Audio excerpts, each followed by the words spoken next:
अस्सलाम वालेकुम। मैं एजाज़ खान जाजी खान के पास इस वक्त इनके ऑफिस में बैठा हूँ और उनसे ये कमेंट्स लेने हैं ईद के हवाले से कि महंगाई पे कितना कंट्रोल है और क्या गरीब और अमीर को क्या इक़दाम किए जा रहे हैं हुकूमत की तरफ से, ये हमें इस पर रोशनी डालेंगे। जी खान साहब। बिस्मिल्लाहिर्रहमानिर्रहीम। जी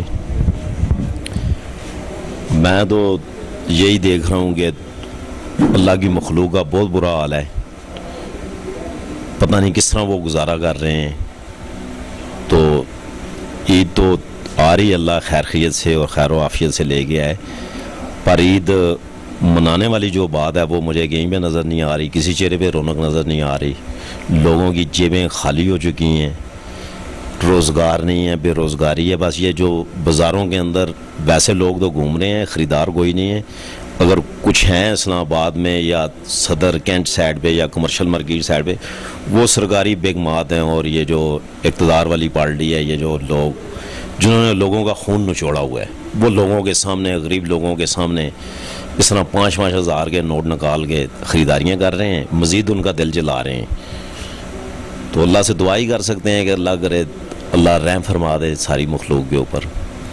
और ये जो मतलब मंडियों में रमज़ान पैकेज वगैरह गवर्नमेंट ऑफ पंजाब की तरफ से दिया जा रहा है, तो क्या इसमें क्या कितनी सच्चाई और कितनी सदाकत है?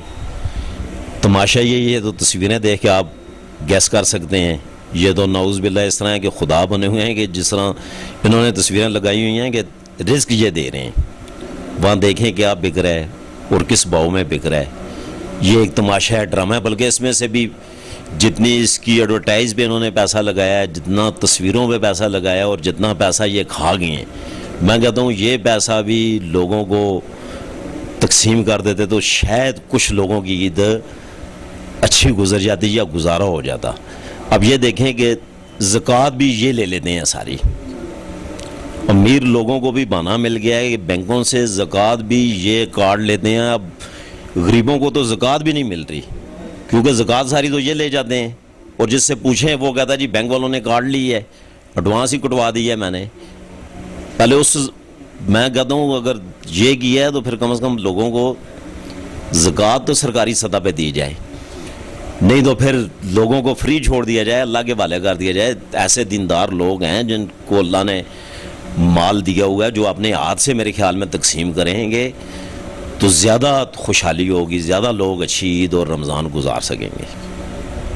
अच्छा, ये है कि आप रावलपिंडी के मरकज़ में बैठे हैं, रावलपिंडी के दिल में, वहाँ से आप सिलेक्ट हुए हैं, तो ये जो नजायज़ तजावज़ात हैं ये अरसा दराज से चल रहे हैं, जो ट्रैफिक की रुकावट भी हैं, तो इसकी क्या सदेबाब, इसकी रुकावट कैसे होगी, ये कैसे ये तजावज़ात हटाए जाएंगे?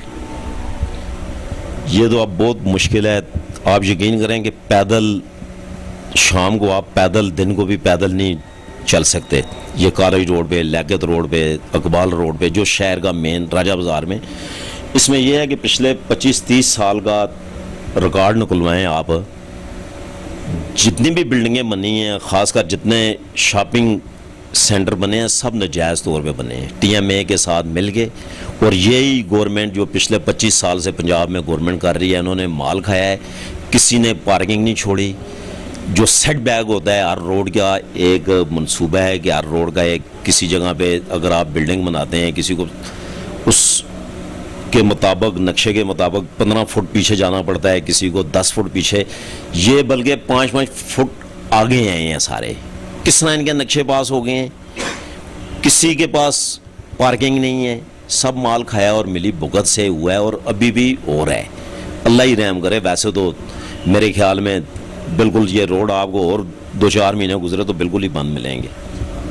अच्छा, ये तजावज़ात ख़त्म करने के लिए हुकूमत में उस वक्त शेख रशीद साहब जो आजकल आपके साथ PTI में हैं, तो उसके लिए एक प्लान हुआ था कि ये तजावज़ात यहाँ से मंडी, सब्ज़ी मंडी वगैरह ये ख़त्म करके तो अकालगढ़ बाग सरदारा में एक मार्केट बनाई गई बहुत बड़ी। तो प्लान उनका ये था कि यहाँ से तजावज़ात मंडी वगैरह ख़त्म करके वहाँ पे ले जाई जाए, लेकिन वहाँ पे शेख साहब ने कुछ अपने बहुत करीबी लोगों को एक शॉप्स दे दी, जहाँ पे आप मुर्गी मार्केट समझ लें, जो पोल्ट्री फार्म, जो जिनके बड़े बड़े पोल्ट्री फार्म हैं, उन्होंने अपने अपने एक बहुत बड़े डील के लिए मतलब एक मखसूस अपनी जगह बना ली है। लेकिन इन जो खांचा फरोश है, इनको वो शॉप्स नहीं मिल सकी। उस पे के लिए आप क्या कहते हैं? मुझे उसके बारे में तो नहीं पता इतना, अलबत्ता मेयर ग़ुलाम सैन साहब का दौर गुज़रा है, अल्लाह बख्शे उनको, वो छोटे थे हम, उन्होंने एक ऑपरेशन किया था नजात तजावज़ात का। अगर वो उस वक्त ना करते तो मेरे ख्याल में आज से 10 साल पहले भी शहर ब्लॉक हो चुका होता।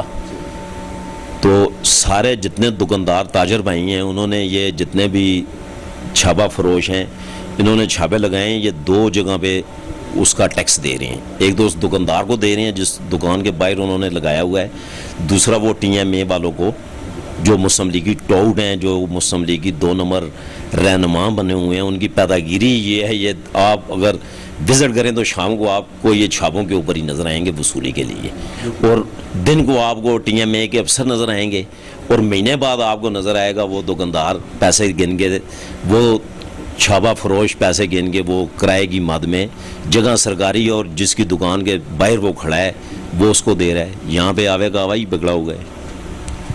मतलब है कि मेरी इन्फॉर्मेशन के मुताबिक जो हमने सर्वे किया है उसमें जो छोटे छोटे बाज़ारों के इन्होंने एक सदर बनाए हुए हैं, वो फ़ी छापा ख्वांशा फरोश से ये 50 रुपये पर हेड एक बंदे से वसूल करते हैं, और उसके अंडर में 750 से 800 बंदा, मतलब कि ये TMA के लिए या जो भी है भत्ता हो गया समझ लो, ये वो वसूल कर रहे हैं। लेकिन उसकी रसाई तब भी उनके सर के ऊपर तलवार लटक रही है कि उनको कोई ऐसी पावर या ऐसी कोई मतलब इनको मतलब महफूज नहीं है कि किसी वक्त TMA आती है वो उठा के इनके छापे ले जाती है, तो तब ये जाके बाद में इनके जो सदर होते हैं वो छुड़वा के ले आते हैं। तो ऐसे आपके ज़हन के मुताबिक कैसे इकदाम होने चाहिए कि and the next in future इसके लिए कोई रुकावट हो, ताकि ये रावलपिंडी का दिल भी है, और यहाँ पे अगर ये रुकावट ना डालेगी तो दहशत गर्दी का भी ख़तरा है। यहाँ पे तो मरकज़ी एरिया है, यहाँ पे दुनिया से पूरी पिंडी के लोग यहाँ आते हैं ख़रीदारी के लिए। तो इस बारे में आप क्या कहते हैं कि इसके लिए ऐसा इकदाम होना चाहिए, या अगर आपकी गवर्नमेंट आ जाती है तो क्या इसके लिए आप क्या करेंगे? सबसे पहले तो मैं यही कहता हूँ कि अक्सरियत जो सदर बने हुए हैं, जिस तरह आपने कहा है, वो सदर खुद साख्ता सदर बने हुए हैं, और वो सदर कम है और पुलिस के और DMA के टाउट ज़्यादा हैं। और दूसरी बात यह है वो 50-50 रुपया नहीं ले रहे, वो कम से कम 500-500 रुपया ले रहे हैं, और उनके जो डेली के ले रहे हैं वो 400-500 सिचुएशन के मुताबिक, उस बाज़ार के लात वाक़यात के मुताबिक वो उतने पैसे 50 रुपया तो कोई नहीं ले रहा है इनसे। हो सकता है ईद के हवाले से ले रहे हो 500 रुपये रोज़। हाँ, वो लेते हैं, और TMA वाले लोगों को और आप लोगों को ख़ासकर मीडिया को दिखाने के लिए जब कोई नया अफसर आता है या रेट बढ़ाने के लिए वो एक सफाया करते हैं, माल भी जब्त करते हैं, वो माल भी खा जाते हैं इनका, रेडियाँ भी इनकी ले लेते हैं, जब्त कर देते हैं, फिर उन्हीं रेडियों को अपने ठेकेदारों को ललामी में दे देते हैं। वही ठेकेदार फिर दोबारा रेडियाँ इन्हीं लोगों को फ़रोख्त कर देते हैं कि ये रेडियों के पैसे भी ले लेते हैं साल में 2 दफ़ा इनसे, और माल भी इनको नहीं देते। बस अल्लाह ताला इस मुल्क पे रहम फरमाए, क्योंकि जब बड़े चोर होंगे तो अल्लाह माला नीचे भी चोरी होगी।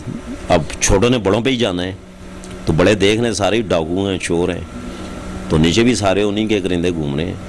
शुक्रिया जी, बहुत शुक्रिया जाज़ खान जाजी साहब, बड़ी मेहरबानी आपकी। जाज़ खान जाजी से हमने जो कमेंट सुने महंगाई के हवाले से, जुल्म बर्बरियत और ख्वांशा फरोश जो वहाँ पे बैठे हुए हैं, उनसे जो भत्ता वसूलियाँ की जा रही हैं TM के हवाले से, जो गवर्नमेंट के खुद एहलकार हैं, तो ये सरासर एक जुल्म है।